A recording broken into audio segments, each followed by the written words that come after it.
नमो अरिहंताणम, नमो सिद्धाणम, नमो ऐयर्याणम, नमो वज्रायाणम, नमो लोये सव्यसाहुणम।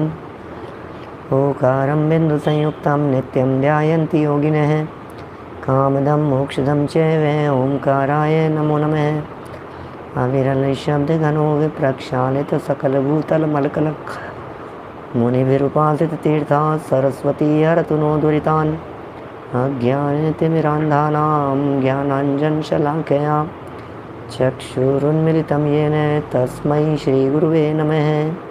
श्री परम गुरुवे नमः। परम्पराचार्य गुरुवे नमः।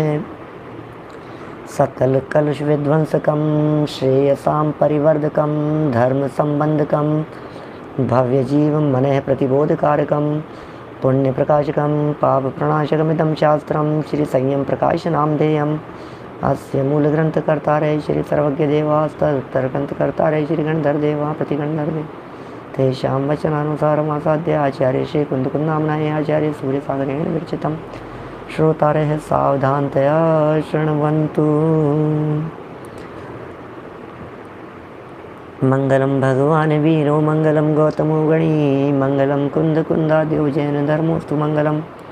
सर्वमंगलमांगल्यं सर्वकल्याणकारिकं प्रधानं सर्वधर्माणां जैनं जयतु शासनं, जैनं जयतु शासनं। संयम प्रकाश नाम का ये ग्रंथ है, आचार्य महाराज सूर्य सागर जी द्वारा लिखी गई यह रचना है। और बड़े कठोर शब्दों में कल बातें यहाँ कह दी थी कि भाई ये जो प्रकरण लिखा गया है क्रियाओं के संबंध में, आचरण के संदर्भ में, इन बातों को प्रमाण करना, इन बातों को सच्चा मानना, ऐसा कह कर के उड़ा मत देना कि ये तो गृहस्थों का लिखा हुआ है। गृहस्थ लिखें चाहे मुनि लिखें, व्रती लिखें चाहे बिना व्रती लिखें, आगमानुकूल बात होनी चाहिए। सच्ची बात तो ये है, बात तो आगमानुसारी होनी चाहिए। यदि आगम के अनुसार बात है तो सब बातें बराबर है, और आगम के प्रतिकूल यदि बात है तो फिर चाहे वो दिगंबर वेशधारियों की भी लिखी हुई हो तो वो कोई प्रामाणिक नहीं हो जाती है। प्रमाणता का आधार तो परंपरा से मिलान करके देखने पर ख्याल में आता है। बराबर वीतरागी संतों की, दिगंबर संतों की, दिगंबर मुनिराजों की, भगवान महावीर स्वामी की मूल जो परंपरा है, उस मूल परंपरा से जो मिलान खाएगा वही वास्तव में सच्चा कहलाएगा। इसलिए काफ़ी खेद भी व्यक्त किया और गहरी बातें भी यहाँ कही कि भाई क्या बात करते हो आप, किन की बातें कर रहे हो, ये योग्य नहीं दिखाई दे रही है बातें जो लोग पढ़ने सुनने के लिए मना कर रहे हैं। जो ये कहें ये ग्रंथ मत पढ़ो, जो ये कहें ऐसा मत करो, जो ये कहें ये करना ठीक नहीं है, ये बातें कुछ जचती सी नहीं दिखाई देती है। इसलिए आगमानुसार बातों को बराबर रीति से हमें गहराई से पढ़ना ही चाहिए। फिर भी उन्होंने कहा कि क्या करें भैया, काल ही ऐसा आ गया है। और काल का स्मरण करते हुए महाराज साहब ने ये कह दिया कि भैया होनहार ही ऐसी ही है। काल का स्मरण करते हुए उन्होंने कह दिया, जो जो देखी वीतराग ने सो सो होसी, हम क्या कहें। तो जो होना होगा वो होकर के ही रहेगा। होनहार बलवान है, भवितव्यता की ताकत बहुत है, भवितव्यता बहुत पावरफुल है। ये बातें यहाँ कह दी गई थी। देखिए अब प्रकरण आगे कुछ क्षुद्रों के संबंध में विवेचन कर रहे हैं। 319 नंबर पेज का यह प्रकरण है।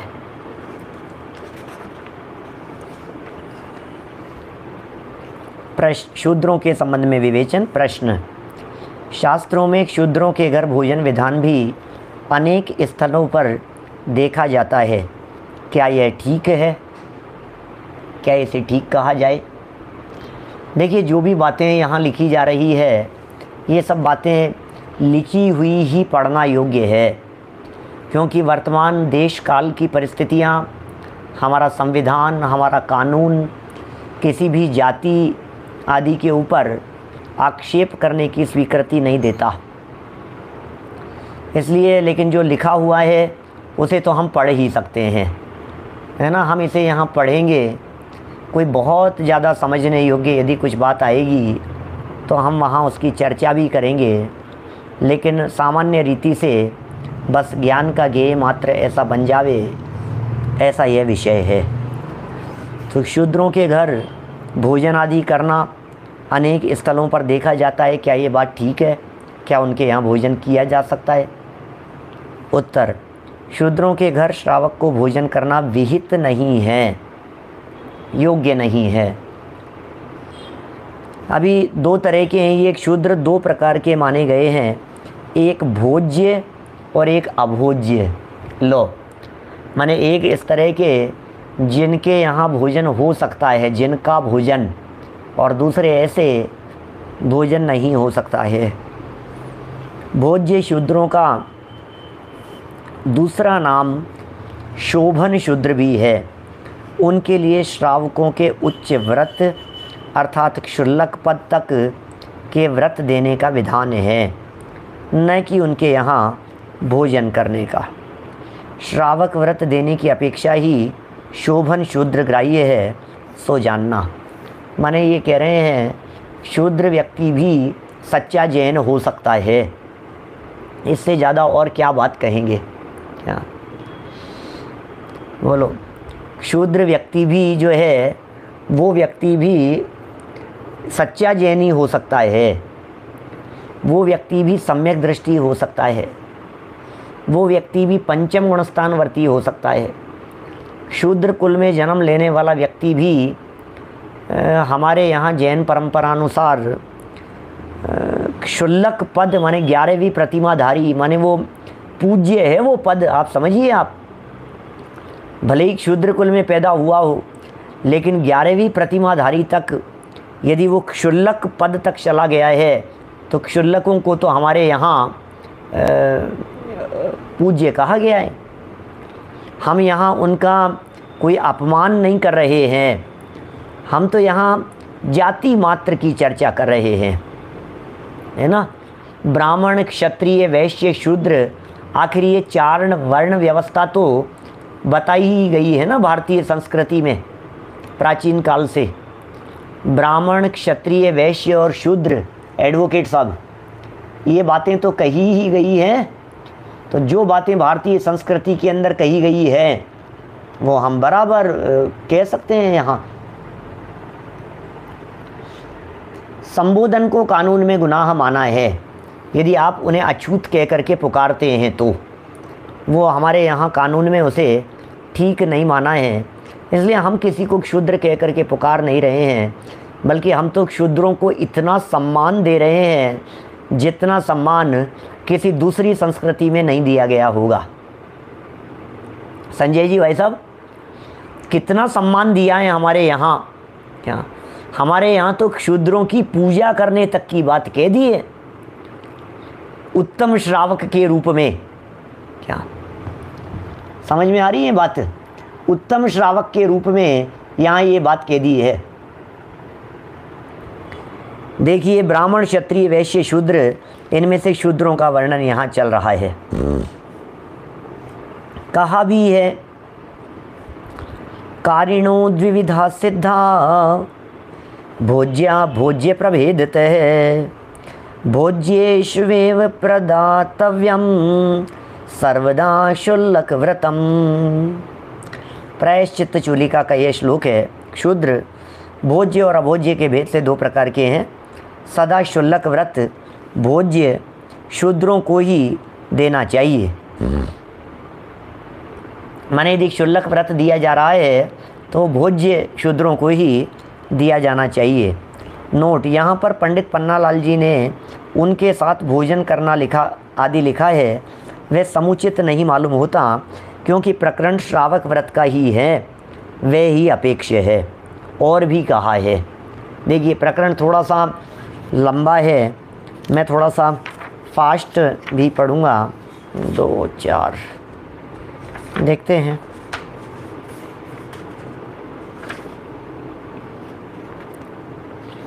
कहा भी है, सकृत परिणयन व्यवहारा सच्छूद्रः नीति वाक्यामृत पृष्ठ 84 पर 11 नंबर श्लोक था। टीका में लिखा है ये सच्छूद्रा शोभन शूद्रा भवन्ति ते स्वकृत परिणयना एक बार कृत विवाह द्वितीय न कुर्वन्ति इत्यर्थः तथा च हारितः आचारानवद्यत्वं शुचिरूपस्करः शरीरी च विशुद्धि करोति शूद्रमपि देवद्विज तपस्वी परिकर्मसु योग्यम। फिर इसकी भी टीका में कह रहे हैं यह क्षुद्रोपि सदैव द्विज तपस्वी शुश्रूषा योग्य है यस्य किम शूद्रस्याचारानवद्यत्वं व्यवहार निर्वाच्यता तथोपस्कारो गृहपात्र समुदाय है स शुचि निर्मल है तथा शरीर शुद्ध यस्य प्रायश्चित्ते न कृतासीत एषापि शूद्रम करोति किं विशिष्टम देव द्विज तपस्वी भक्ति योग्यम तथा च चारायण है गृहपात्राणि शुद्धानि व्यवहार सुनिर्मल है काय शुद्धि करोत्येव योग्यम देवादि पूजने।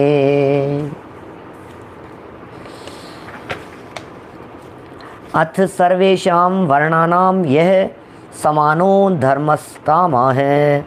इस प्रकार सोमदेव सूरी भी लिखते हैं। इसके अतिरिक्त पंडित सदाशिवदास जी कासलीवाल भगवती आराधना नामक ग्रंथ में इस प्रकार ही लिखते हैं आप शूद्रों के भोजन के लिए निषेध करते हो और निम्नलिखित अनेक ग्रंथों में इनके भोजन का विधान मिलता है। सो किस प्रकार आप उनका निषेध करते हो और कई ग्रंथों के अंदर उनके भोजन का विधान मिलता है। अनगार धर्मामृत अध्याय 4 श्लोक नंबर 167 की टीका पत्र 316 है 27वीं पंक्ति में लिखा है अन्य ब्राह्मण क्षत्रिय वैश्य सच्छूद्रैः स्वादत्री गृहात। सागार धर्मामृत पृष्ठ 56 के नोट में यशस तिलक का निम्नलिखित पद्य दिया है भुक्ति मात्र प्रदाने तु का परीक्षा तपस्विनाम ते संतो वा शूद्रो दानेन शुध्यति। उल्लिखित प्रमाणों से यह प्रमाणित होता है कि शूद्र भी मुनियों को आहार दान दे सकते हैं। लो माने हमारे यहाँ कितना सम्मान शूद्रों को दिया गया है और दिया जा रहा है। इन सभी प्रकरणों के माध्यम से ये बात ख्याल में आती है। खैर जो भी है अभी इसमें कह रहे हैं उत्तर शूद्र दो प्रकार के हैं एक सच्छूद्र और एक असच्छूद्र। जिनका कुल तो शुद्ध ब्राह्मण क्षत्रिय वैश्य हो और कार्य सुनार जड़िया दर्जी आदि का करे वे सच्छूद्र हैं। जैसे स्मृति सार नाटक में कहा बोला आप कल्पना कर सकते हो सब हैं आप कल्पना कर सकते हैं ये किन किन की बात कर रहे हैं। उमाकांत जी साहब ये किन की चर्चा कर रहे हैं। अभी पीछे चर्चा चली इस तरह की अभी अपन ने की है पिछले 10-12 मिनट में ये चर्चा कि उनके यहाँ आहार भी हो सकते हैं वे क्षुल्लक पद भी ग्रहण कर सकते हैं। और ये तो है ही जहाँ क्षुद्र मुक्ति निषेध प्रकरण दिया है मोक्ष मार्ग प्रकाशक पेज नंबर 146 146 नंबर पेज पर टोडरमल जी साहब ने वहाँ आगमानुसार इनके उत्कृष्टतः पंचम गुणस्थान होने की बात कही है। और पंचम गुणस्थान कोई कम बात नहीं होती है। पंचम गुणस्थान बहुत बड़ी चीज़ है। 146 नंबर पेज पर लिखा है पंडित जी साहब ने मुक्ति का तो निषेध किया है मुनि बनने का तो निषेध किया है। छठा सातवां गुणस्थान तो नहीं हो सकता लेकिन पंचम गुणस्थान उत्कृष्ट रीति से उनके हो सकता है। देखिए सब यही बातें लिख रहे हैं लेकिन ये कह रहे हैं सतशूद्र और असतशूद्र। अभी असतशूद्रों की तो क्या बात करें लेकिन जो सतशूद्र हैं ब्राह्मण कुल में पैदा हुआ क्षत्रिय में पैदा हुआ वैश्य में पैदा हुआ ब्राह्मण क्षत्रिय वैश्यों के यहाँ पैदा हुआ लेकिन वो काम क्या कर रहा है कि बोले सुनार है ओहो क्या कह रहे हैं दर्जी है जड़िया है तो उन्हें असत शूद्र कहा गया है। स्मृति सार नाटक में कहा है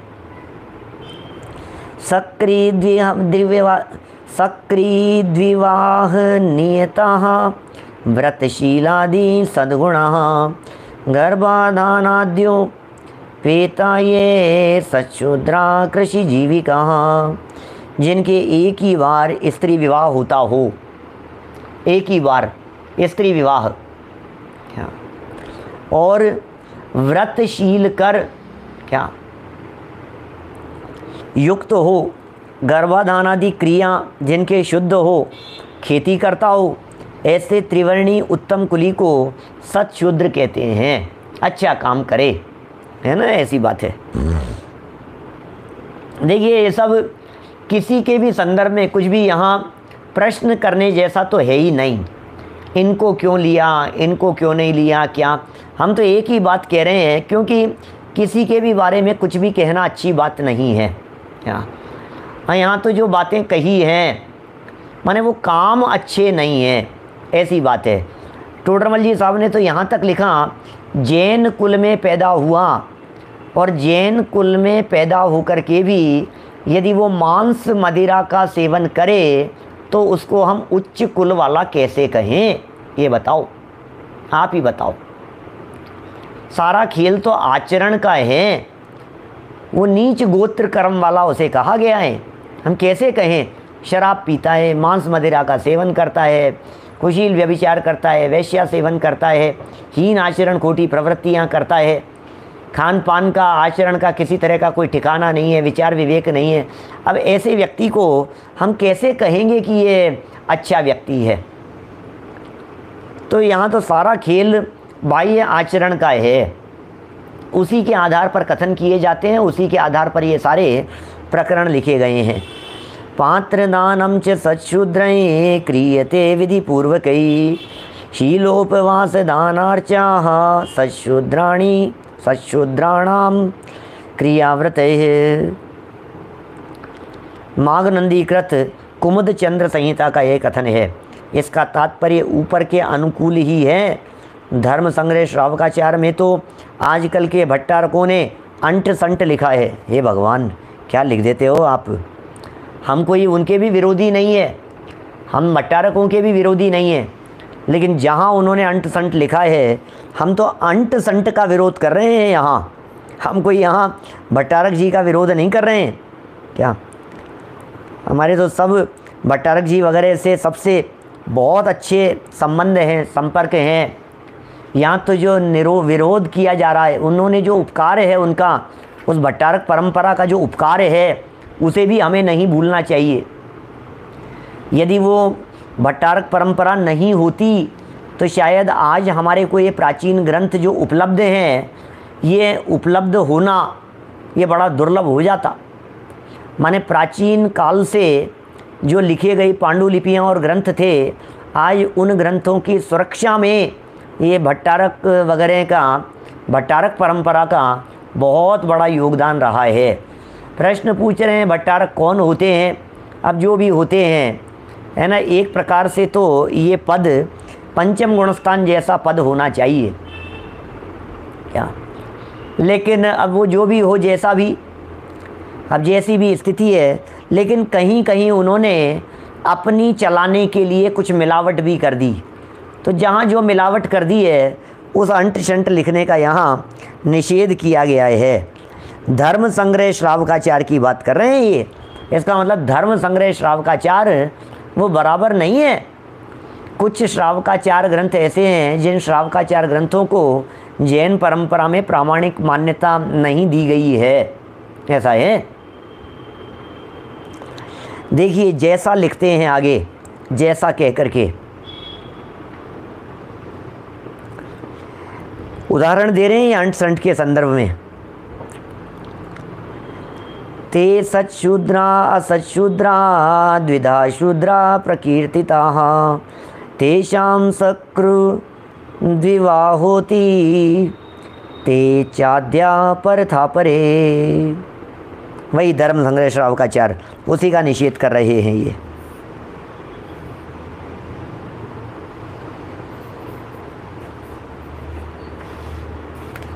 उन शूद्रों के सत शूद्र और असत शूद्र दो विकल्प हैं। जिन शूद्रों के एक ही बार विवाह होता है वे सत शूद्र, और जिनके पुनः पुनः विवाह होता है वे असत शूद्र हैं। सत शूद्रा अपि स्वाधीना पराधीना अपि द्विधा दासी दासा पराधीना स्वाधीना स्वोपजीविन है। सशूद्रों के भी स्वाधीन और पराधीन, सशूद्रों के भी ऐसे दो विकल्प हैं। जिन शूद्रों के एक ही समय विवाह होता है और दासी तथा दास हैं वे पराधीन हैं, और जो दासी दास न रहकर अपनी आजीविका का निर्वाह स्वयं करते हैं वे स्वाधीन शूद्र कहा है। सब बातें लिखी है, पढ़ दी अपन ने, और क्या इसके अंदर कुछ ऐसी चर्चा करने जैसी बातें नहीं हैं। असशूद्रा तथा द्वेधा कारवो कारवः स्मृतः अस्पृश्यः कारवश्चान्त्य जादयो कारवोन्यथा। असशूद्रों के भीकारु और अकारु इस प्रकार दो भेद हैं। जो स्पर्श करने योग्य नहीं उन्हेंकारु असत शूद्र कहते हैं, और जो अत्यज आदि अकारु असत शूद्र हैं। इस प्रकार आपके कहे हुए कथन का शास्त्रों में प्रमाण मिलता है। आपके कथनानुसार उत्तम वर्ण वालों को सशूद्र कहना ठीक नहीं है। उत्तम वर्ण वालों को पंडित सदाशिवदास जी कासलीवाल का कहना है कि शूद्रों में जो उत्तम हो उनके हाथ का जल पीना तो ठीक है, परंतु उनके हाथ का भोजन करना महाविपरीत है। देखो आप क्या लिखा है इन्होंने, सदाशिवदास जी कासलीवाल का है ये तो। अब रत्नकरण श्रावकाचार पढ़ेंगे तो वहाँ भी आपको इस प्रकार की बातें मिलेगी। मैंने रत्नकरण श्रावकाचार में भी ये बात कही है। प्रकरण पूरा हो रहा है ये आज ये सब प्रकरण अपना सब निपट जाएगा, और अब जो प्रतिमाएं आएंगी, मैंने अब जो प्रकरण आएगा वो सच में प्रतिमाधारियों का प्रकरण है और बहुत ही सुंदर प्रकरण है। मैंने कल से जो प्रकरण अपन चलाने वाले हैं उस प्रकरण की कह रहा हूँ मैं। दर्शन प्रतिमाधिकार, माने दर्शन प्रतिमा, व्रत प्रतिमा, सामायिक प्रतिमा, और फिर उसमें तो बड़े बड़े गजब के दुर्लभता के प्रकरण वगैरह हैं। चलिए आज इसको कर लेते हैं। अपन ने ठान ही लिया है। तीसरा पेज तो हो गया और 1.5-2 पेज और बचा है, 1.5-2 पेज। देखिए लिखे हैं आगे, क्या लिख दिया है। ये कह रहे हैं कि वो उत्तम हो यदि वे, तो उनके हाथ का आप जल ग्रहण कर सकते हैं, भोजन नहीं ग्रहण करें, वो विपरीतता है। उत्तम कुली को नीचा बताना कितना पाप कार्य है। कारण भट्टारक लोगों को ऐसी विपरीत कृति हुआ करती थी। उत्तम कुली और नीचा बताएं, ये तो ठीक नहीं है। देखिए लिखते हैं आगे, हो गया ये तो पूरा। आपने लिख दिया कि कृषि करने वाले सशूद्र हुआ करते हैं, सो कैसे मान लिया जावे।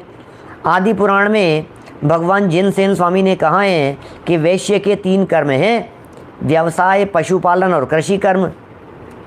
वैश्य के, तो क्या ये वाक्य झूठ है?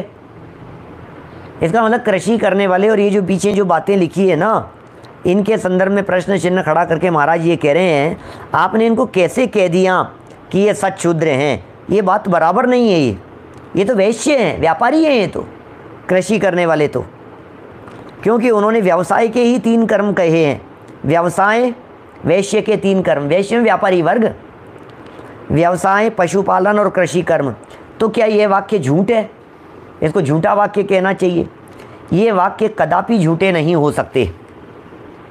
निष्कर्ष ये है कि आजकल के शास्त्र मनगढ़ंत बहुत से हैं जिन्होंने प्राचीन ग्रंथों पर पानी फेर दिया है। अभी क्या बातें लिखते हैं, सच में हकीकत बात भी है। और दुनिया तो शास्त्र शास्त्र कह करके पुकारती है। मनगढ़ंत बातें बहुत आ गई है, मिलावट बहुत है भैया। देख करके अपना लोटा छान करके पियो। उनके कथन को जरा विचार से देखो तो पता लग जाएगा कि कितना तथ्य है। परीक्षा प्रदानियों का कर्तव्य है कि सत्य कथन ग्रहण करें, ये कर्तव्य है परीक्षा प्रदानियों का, और असत्य कथन का परित्याग कर देवें। बस खत्म हो गया। शूद्रों का जो ये प्रकरण है ये बिल्कुल सब खत्म हो गई है ये चर्चा। अब एक प्रकरण और इस संबंध में उठ रहा है। संबंध तो नहीं है, लेकिन जगत में सकरे नकरे की चर्चा बहुत चलती है। सकरा नकरा, सकरा नकरा, ये क्या होता है? सकरा नकरा क्या है? हैं? आज थोड़ी सी बहुत जगह पर नेट की प्रॉब्लम भी है, बंद भी था हमारे यहाँ राजस्थान में। तो देखिए क्या लिख रहे हैं, प्रश्न है, अपनी समाज में जो सकरे और नकरे की कल्पना एवं विचार है सो क्या है, स्पष्ट कीजिएगा।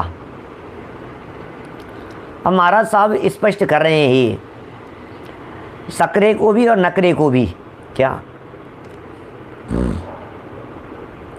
क्या होता है सकरा नकरा, इनको माने कि नहीं माने सकरा नकरे को, लिख रहे हैं किस तरह का होता है। यद्यपि कल थोड़ा बहुत इससे रिलेटेड प्रकरण मैंने बतलाया था।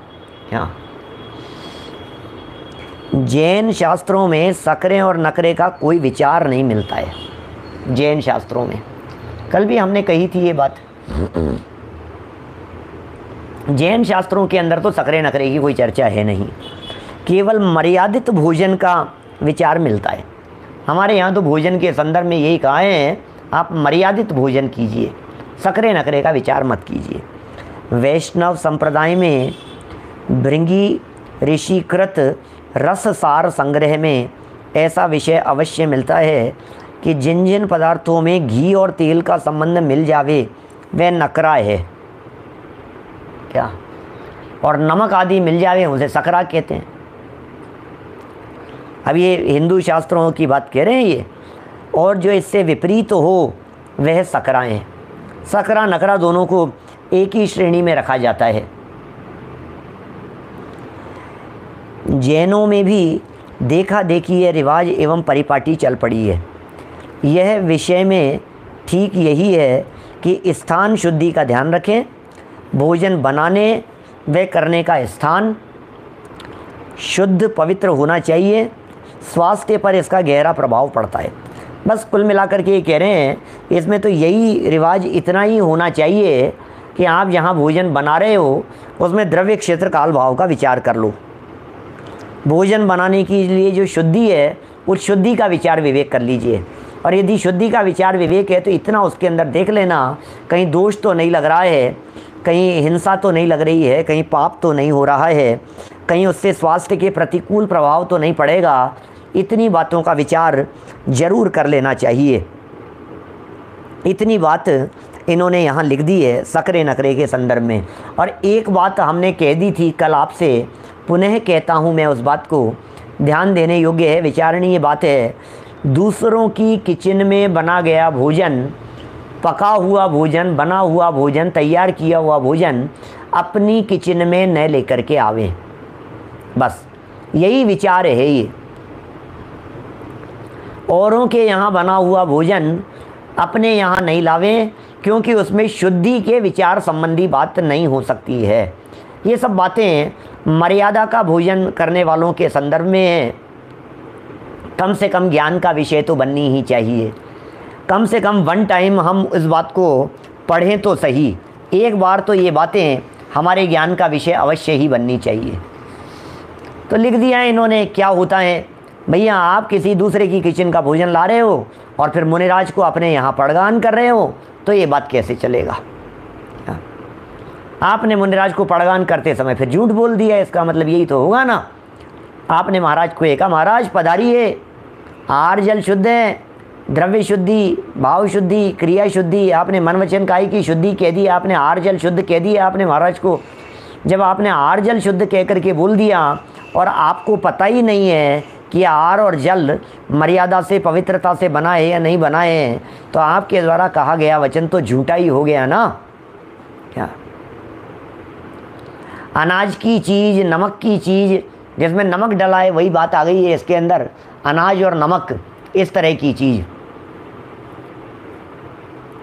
ये सामने लिख रहे हैं, ये वर्धमान जी लिख रहे हैं, अनाज की चीज़ें तो सकरा है और फल वगैरह को नकरा कहते हैं। अब ये सब अलग अलग तरह की व्याख्याएं हैं। महाराज साहब ने लिखा, घी तेल का संबंध जहाँ मिल जावे उसे नकरा कहा गया है। हमने सुना है इस तरह का कि जहाँ नमक वगैरह जिन वस्तुओं में मिलता हो उन्हें नहीं लाना अपने चौके में, वे सकरा कहलाता है।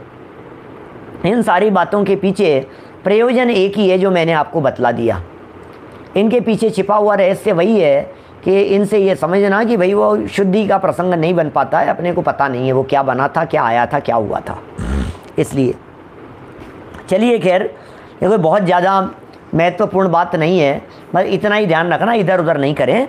अपनी निगाह के सामने बना हुआ भोजन हो, अपने हाथ से बना हुआ हो तो उसकी तो कुछ होड़ ही नहीं है। जैनेतर धर्म के देखा देखी अनेक रिवाज जैनों में भी चल पड़े हैं। रिवाज है, चल पड़े हैं। लेकिन एक चौके के लड्डू दूसरे चौके में लाए जा सकते हैं। कैसे लाए जा सकते हैं? एक चौके में लड्डू बनाए, अब दूसरे चौके के अंदर ले जाओगे आप, तो दूसरे चौके वाला जो व्यक्ति आहार दे रहा है, उस व्यक्ति ने तो आहार जल शुद्धि की बात कही थी, अब उसने तो बनाया नहीं है, उसको तो पता नहीं है कैसे बना था। हो सकता है शुद्ध बना होगा दूसरे चौके में भी, लेकिन नहीं चलेगा, चलेगा नहीं भाई साहब।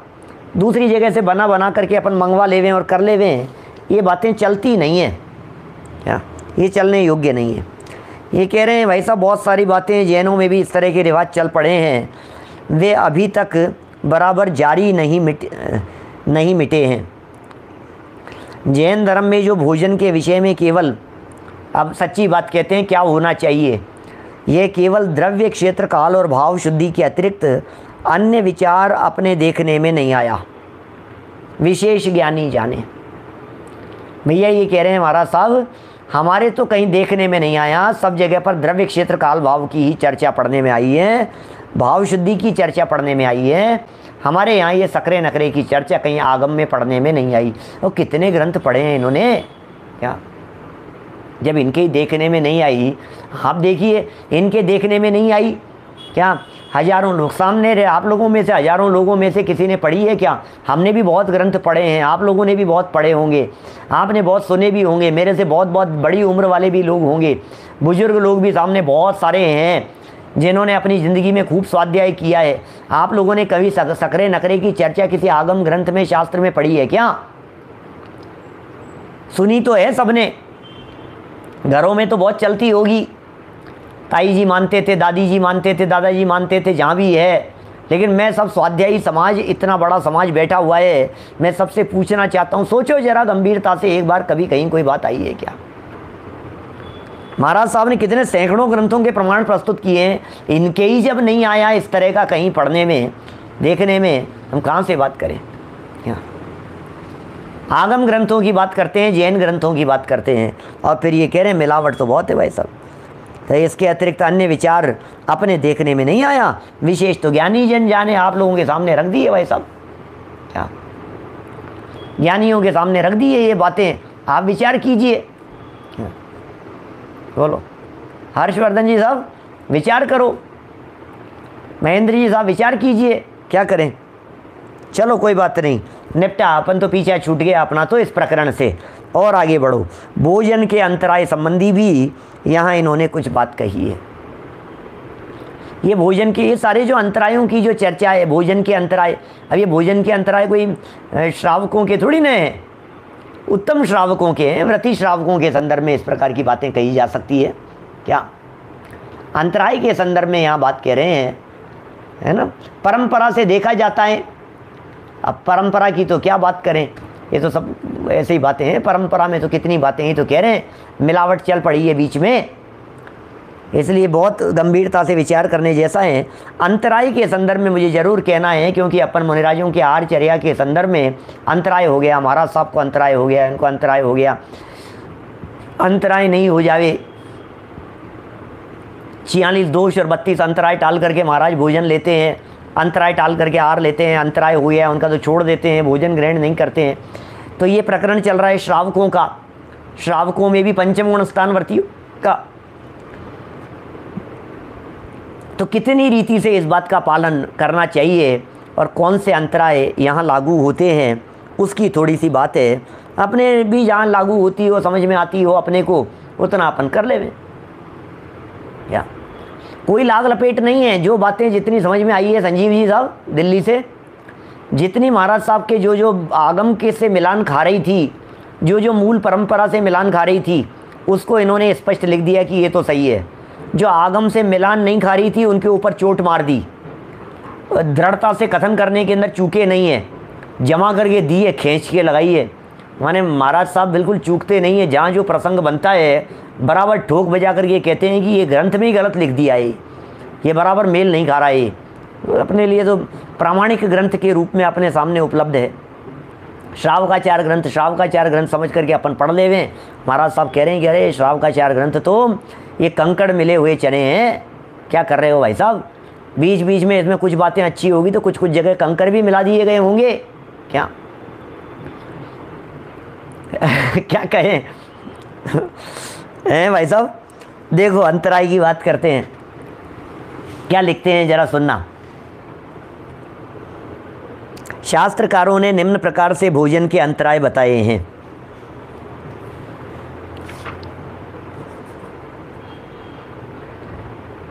कौन सा छंद है। मांस रक्तार्द्र चर्मास्थे पूय दर्शन तस्त्यजेत मृतागिवीक्षणादन्नम श्रावको विबुधः सदा मातंगश्वपचादीनां दर्शने तद्वचः श्रुतोः भोजनं परिहर्तव्यं मलमूत्रादि दर्शने। लो कैसी कैसी बातें लिख रहे हैं। मांस लिख रहे हैं श्रावकों के संदर्भ में। क्या मांस, रक्त माने खून, गीला चमड़ा, हड्डी, पीव, मरे हुए त्रस जीवों के कलेवर के देखने से विवेकी श्रावक को भोजन छोड़ देना चाहिए। ओहो, अरे क्यों क्यों इस तरह की बातें लिख रहे हैं। क्या ये देख लिया तो क्या हो गया भाई साहब, चमड़ा देख लिया तो क्या हो गया, गीला चमड़ा देख लिया, खून देख लिया, मरे हुए जीव को देख लिया, हड्डी पीप वगैरह को देख लिया, छोड़ देना चाहिए, भोजन छोड़ देना चाहिए। ये कैसी बात लिख रहे हो महाराज। ये तो अब बहुत सारे लोग, अब अपन लोग तो नहीं देखते हैं, दिखता भी नहीं है, लेकिन बहुत सारे लोग ऐसे भी होंगे मेरे सामने श्रोताओं में जिनके घर उधर होंगे, आसपास होंगे और आए दिन उधर से निकलते होंगे, सड़कों पर टके हुए रहते हैं। आजकल तो पता नहीं कहाँ कहाँ ठेलों पर, सड़कों पर। अब देख लिया तो क्या भोजन नहीं करेंगे क्या। अब लेकिन ये कह रहे हैं व्रती व्यक्ति तो नहीं करेगा, क्योंकि उसके हृदय में इतना वैराग्य का संचार होता है, वो देख देख करके अत्यंत विरक्ति आती है कि देखो यार क्या बतलाएं, क्या स्थिति है। ये हमारे देह की उत्तर पर्याय दिखाई दे रही है, बाद वाली पर्याय है। ये जो चमड़ा दिखा हुआ दिख रहा है यहाँ पर, माने ये बहुत ख़राब हालत है। ये चमड़ा ही है, ये ऊपर से खींच दी जाए थोड़ी सी बात, क्या माने छोड़ दो। अविवेकी नहीं छोड़ेगा। यहाँ तो परिणामों की शिथिलता की बात है। न मालूम क्या क्या चल रहा है सारे दुनिया भर में। वैराग्यमय वातावरण, वैराग्यमय प्रसंग जब इस तरह का बनता है तो फिर भोजन थोड़ी न खाया जा सकता है। मांस दिखाई दे रहा। आप देखिए अपने यहाँ पीछे भी शायद इस तरह का प्रकरण आया था, तरबूज के संदर्भ में। तरबूज है और टमाटर है, क्या तरबूज और टमाटर अभक्ष्य है क्या। बोले इन्हें देख करके यदि घृणा का भाव आवे, मांस यदि याद आ गया तो फिर ग्रहण करने योग्य नहीं, क्या फिर ग्रहण करने योग्य नहीं है। वैसा बहुबीजी में नहीं ले सकते अपन। बहुबीजी में तो उनको लेते हैं जिनके एक घर में कई बीज हो, वे बहुबीजी कहलाते हैं। और इसमें तो सीताफल वगैरह ऐसी चीज़ें बहुबीजी के अंतर्गत आती हैं। जिस वस्तु को देख करके आपको घृणा हो गई, घृणा का भाव आ गया, जिस वस्तु को देख करके आपको ऐसा फील हो रहा है कि विष्टा है, तो अब मत खाइए उसको आप। जिस वस्तु को देख करके आपके परिणामों में नॉनवेज जैसा दिखने लग गया, अब आप उसे मत खाइए। क्योंकि हमारे यहाँ तो जैन परंपरा में आटे के मुर्गे तक का निषेध किया है। सोचो आप, आटे के मुर्गे में मुर्गेपन की स्थापना। कुछ नहीं, मैं आटे का मुर्गा काट रहा हूँ, मुर्गा काट रहे हो ना तुम। तुम्हारी जो भाषा है, तुम्हारी जो प्रवृत्ति है, भले ही वो आटे का है, लेकिन वो हिंसा का महापाप का बंधन होगा आपको। क्या समझ में आ रही है बहुत चीज़। तो विचारणीय है ये सारी बातें, ऐसा विचार करना चाहिए अपने को।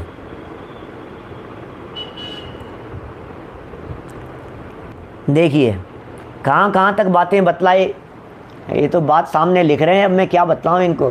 सामने शरद पूर्णिमा है, हीरा चंद वैद साहब रात्रि में चांद की रोशनी में अभिषेक हुए हैं। अब क्या क्या बतलाओ, लोग क्या क्या कर रहे हैं।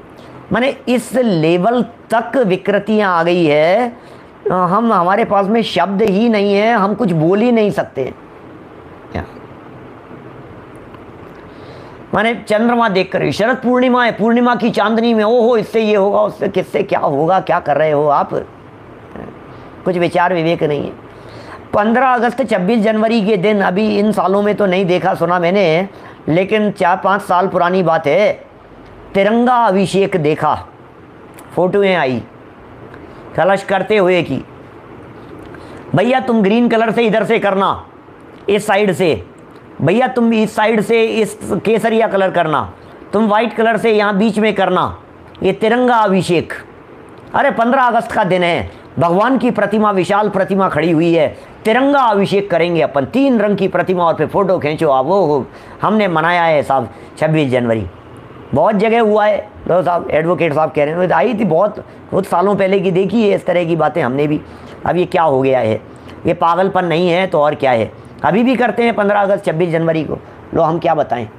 अभी जो बातें आप लोग लिख रहे हैं, मेरे से ज़्यादा मैं तो हाथ जोड़ लिए दूर रहता हूँ मैं तो। भैया अपन तो अपने में समझ आने का मार्ग है, ये समझ लिया अपन ने, तो कहाँ कहाँ तक दिमाग लगाएं, कहाँ कहाँ तक रचे पचे रहे।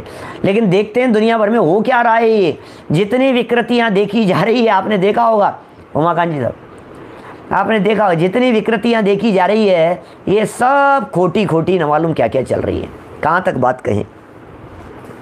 चलिए, यहाँ तो यदि भोजन के करते हुए यदि परिणामों में इस तरह का आ गया, कहीं मांस मदिरा और इस तरह की चीज़ें दिख गई, तो फिर देखने पर आपको वो परिणाम उस तरह के होते हैं और वो दोष लगता है उसमें। छोड़ दो, अब आप भोजन मत ग्रहण करो आप, है ना।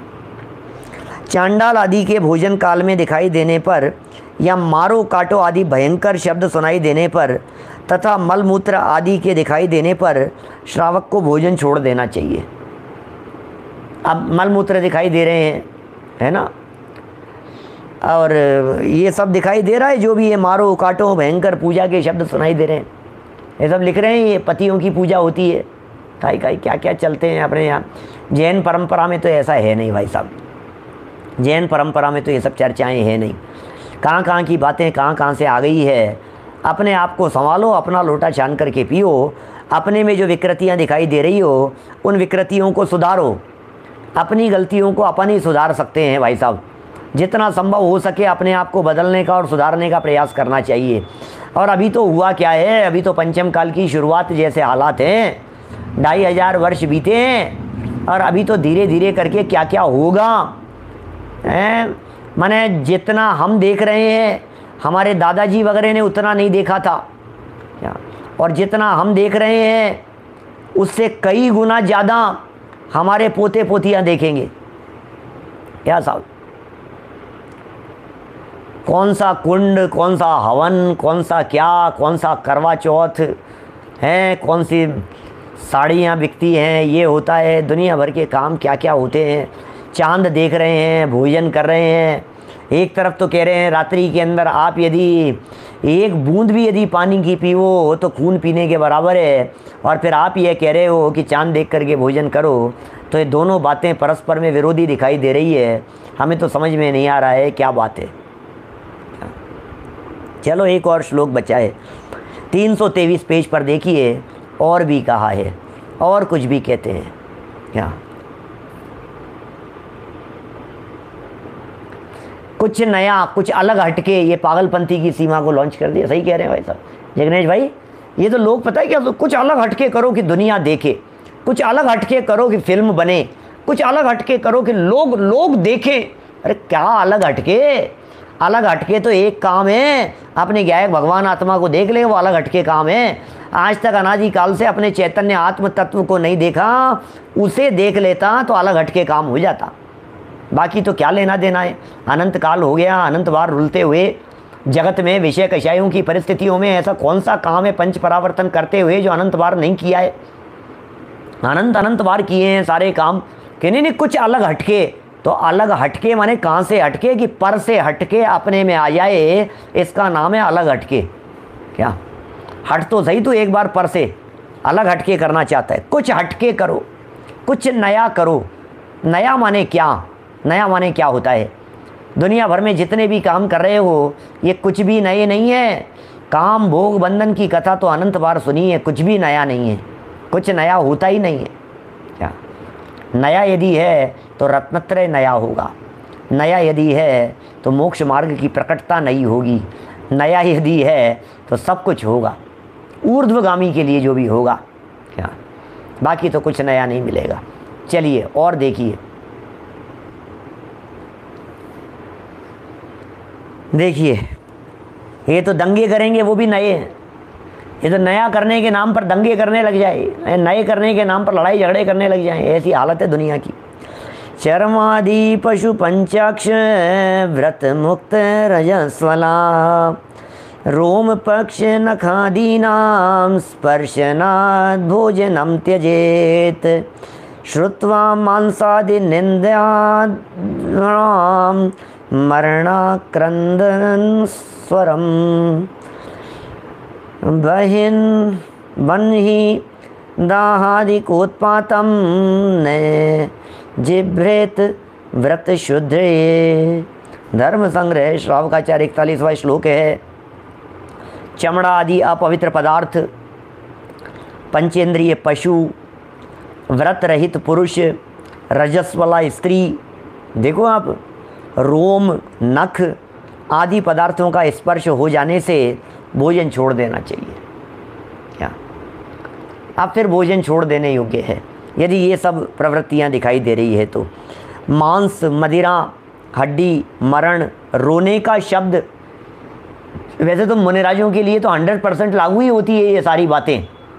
क्या ये 100% ये सारी बातें मुनिराजों के ऊपर लागू होती है। यदि कोई रोते हुए की आवाज़ सुन लेवे, बच्चे की आवाज़ सुन लेवे हैं, यदि इनका ऐसा कोई पशुओं को देख लेवे, पंचेंद्रीय पशु को देखने पर भी ये क्या क्या लिख रहे हैं ये।